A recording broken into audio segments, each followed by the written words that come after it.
Hey everybody, welcome to the 906. If you're new here, thanks for stopping in and checking this one out. My name's Mike. So last year we bought this rusty, and I mean rusty, dump trailer from my buddy Chris down in Appleton, Wisconsin. And the plan was we were going to buy it from Chris, take it home, tear it apart, rebuild it, and use it. Well, we got half of that right. We used it. Never did get around to taking it apart, and we used it a lot. Come to find out, the dump trailer is a really great tool for many things, firewood especially. We've hauled a bunch of scrap metal with it, stuff like that. So anyway, a year later, we decided now is the time. This thing is a mess. There's holes rotted everywhere in it. This trailer's not very old either, 6-7 years maybe, and it's just rusting away to nothing. So we got a guy coming to sandblast a couple days from now, so we're going to do some prep work here. Take you through the full restoration of this thing. We're going to make it better than new. Should be great.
Go.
Well, if you're ever thinking about doing a project like this, I think the sandblasting is the way to go. It does show you where the thin spots in your dump trailer are. Did I mention this thing's 6 years old? I got a lot of fab work to do now. But the biggest thing is, it's gonna rain tonight, so we gotta either get this in the shop somehow. That could be interesting. or we got to get some primer on it.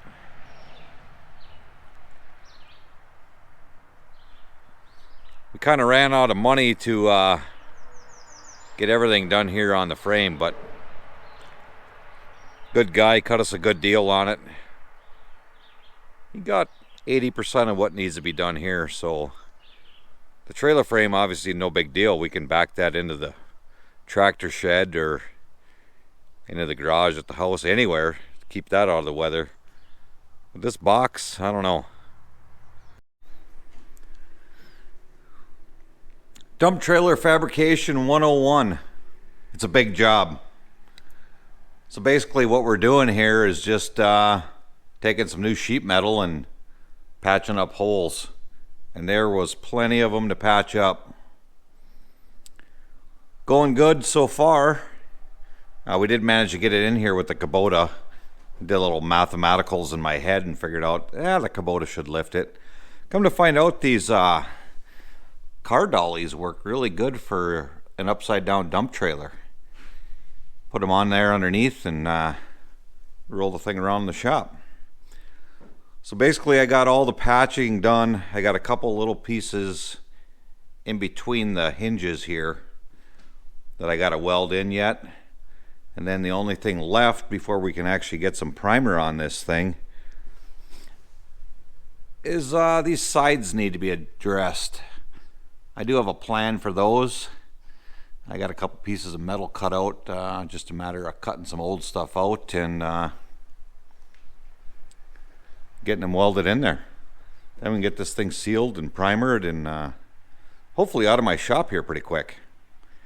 Like I say, not a small undertaking by any stretch, but if we add 10 years to the life of this thing by patching it up, I think it'll be well worth the time.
Well, progress is being made on the rusty but trusty dump trailer restoration. Finished up the metal work last night about 12:30, and this morning we got a coat of Rust-Oleum rusty metal primer on it. It's looking good. The plan is we're going to let this primer dry. We're going to paint the bottom of it and then put it back together, and then we'll do the painting on the outside of the box when it's back together. I still got doors to rebuild and all kinds of stuff, hinges, but like I say, we are making some progress. And we also got a frame to primer and paint. The weather here in the Upper Peninsula of Michigan has not been real great. Last 2 days it's been high 40s and raining, so we're trying to keep everything warm and get some paint and primer on this stuff.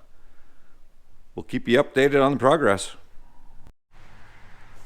The bottom of the trailer is officially done. Painted this last night. Rust-Oleum in a can. So we got two coats of Rust-Oleum rusty metal primer on the bottom, and then one really thick coat of gloss black Rust-Oleum in a can. So we're going to call the bottom of this trailer done. Now, the next big project before we can get this two pieces back into one piece is the pivot pins on the dump box. I don't know. Looked like they hadn't seen grease since Trump was president or longer. So here's what we got on this deal. There's supposed to be a bushing in there. It's gone. The pins were rusted to nothing. So I'm going to have to go ahead and get some bushings in here and build some pins because, you know, I don't want to buy any pins. I got a plan for this. Involves this little piece of metal right here. Some of you might recognize that piece of metal. If you do, shoot it down in the comments. What is this? So I'm going to take a couple pieces of this, get them inside this frame, get them welded in there, and then build some pins. Theoretically, then we'll be able to put this back together and have it one piece yet. Obviously, we still got to paint the trailer frame. It's not supposed to rain today, so we might be able to paint it right here outside in nature. Moving right along. New bushings installed. What I did is I went and I drilled a hole, cut a hole through the bottom, and on this, I don't know if you can see it or not, but I got the grease fitting pointing straight down in the bushing, so we'll be able to come up through the bottom and you know, grease these pins once in a while so they don't wobble out the frame and do all kinds of stuff. That's all I got left to do. Let's take this here plate and cap the end of the frame again. I'm gonna get to doing that. We might get this thing back into one piece before darkness tonight. Oh yeah, one coat on there. The painter's coming back here in a little bit to get another coat of paint on this frame, and then we'll be able to reassemble.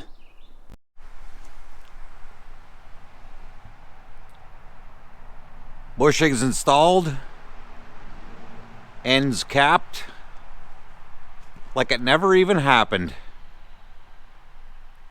And like I said earlier, the painter came back. We got the second coat of paint on the frame. Not sure if we're gonna have enough time to reassemble the box, but we may try to get it out of the garage. It's coming right along. We didn't paint the toolbox slash hydraulic pump box here. We might paint that the same color as the box is going to get painted. Not sure. Maybe it'll depend on what color paint we got left over when we're done. So the big box is still in my garage. I got pins built for the rear. Like I said, the bushings are all set. I think today is the day. This is going to be a bunch of screwing around with the tractor, rigging, try to, you know, not destroy this thing when we get it flipped back over. I think we're going to try to set it up on barrels once we get it flipped over, and then back the frame right underneath it. I did a bunch of work on the ram. We got grease fittings actually on the ram now, so that might be nice. So yeah, waiting for the partner to come back over here, and once he gets here, we're gonna get this thing rigged up and make this two-piece trailer one-piece trailer again. So here's what I did for pins. Obviously the other ones were shot. Just a solid steel pin, washer on the end of it. So we'll put that in here. Then I'll just go ahead and weld the pin in around the washer. Probably put a little dab of weld on the inside too. The old pins were welded right flush, and they were really hard to get out of there. Of course, they were super rusty and messed up. I don't plan on ever taking this trailer back apart again. It's going to last forever and ever and ever. But if I do, At least I'll know where I got to grind and how these pins come out of here. It was kind of a bit of screwing around to get the other ones out. So yeah, we're ready to put this thing back together.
Okay, we got updates. Dump trailer rebuild, rusty but trusty, is coming along. These doors are finally done. I rebuilt everything on them. Basically, you know, from the radiator cap down, this bottom edge all got cut out of there. This edge was cut out and replaced. New hinges. And I had to weld this piece in here because this stuff is paper thin. So then of course I had spacing issues. I had to space out that. But the doors are good to go. Let's see what else we got here. I went ahead and put a little bracket for center in the center of the board. Alright, so here it is, the finished product. Rusty but trusty dump trailer. Some really nice wheels we stole off a boat trailer. We went with the yellow because that's what we had. These boards were cut on the sawmill. They're just hemlock. I had some cherry stain that had been frozen 15 times and laying in the garage, so I threw a little of that on there. This is not the original box. This one was dented, the other one was rusted, so I opted for the dented one. Did a little cleanup on the, put a battery box in there just so the battery's not randomly bouncing, replaced cables, all new lights and wiring. We deleted on the brakes for now. We're gonna get some brakes, but the big blue Dodge, it's got some big brakes. It stops fine just hauling firewood and whatever. So there it is, yellow. It's the only yellow one I've seen. There's a guy running around town here with a green one, but haven't seen a yellow one yet. I did a bunch of work. I put these tail lights here, right in between the hinges, try to protect them a little bit. As anybody with a dump trailer who has lights down on the bottom where they normally are knows, they get knocked off by stumps and rounds of firewood. So the only thing we didn't paint was the bottom of the bed. We ran out of paint, and yeah, it's been done for a little bit. It's been used. We hauled some wood with it. I did a bunch of work on the doors, rebuilt the one completely, and the other one did a little work to it. So this thing should last us another 10 plus years. And just to pay tribute to the rusty but trusty, there it is. So if you're ever in Marquette, Michigan or surrounding areas and you see this trailer, that would be me or my brother. Project took 10 times longer than it was supposed to, like everything does, but it's done and we can use it again. That's going to do it for Rusty But Trusty. Thanks everybody for watching. Have a great day.